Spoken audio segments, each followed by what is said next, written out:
In this tutorial, we will learn how to fix this error establishing a database connection error in WordPress. Basically, you will see this error if WordPress failed to handle a database. So let's see how to fix this. To fix this error, we have to log into our cPanel. I logged into my cPanel. Let's find File Manager here. Then go to public_HTML folder, and all these are WordPress file. In this case, most important file for this error is this wp-config.php file. Let's open it.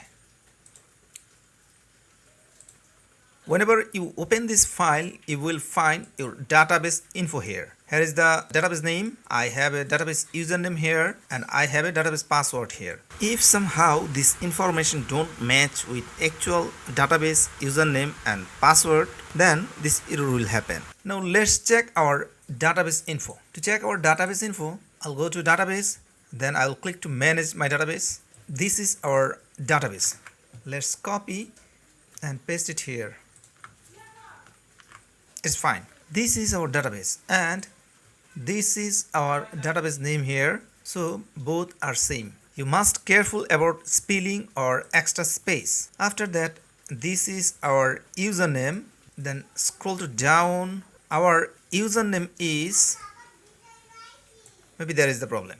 This is our username. Let's copy this and paste it here. Then let's change password from here for this username. Copy this password and then paste it here. Then use this password, then change password. Let's click to save changes at the top right corner. Then let's refresh this page again. Awesome, our website is working well.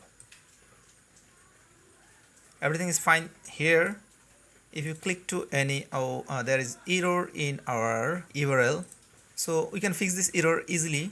To fix this 404 error after fixing this database error, let's log into WordPress dashboard. In WordPress login page, I entered our username and then password.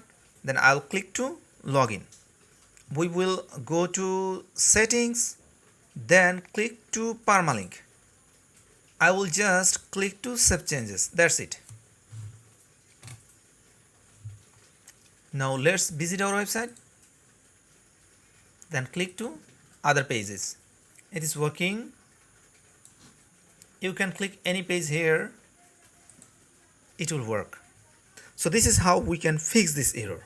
If you have any issue in our WordPress website, you can contact me. I'll put my contact information in this video description. I'll be happy to help you. Hope to see you in the next tutorial. Till then, take care. Bye bye.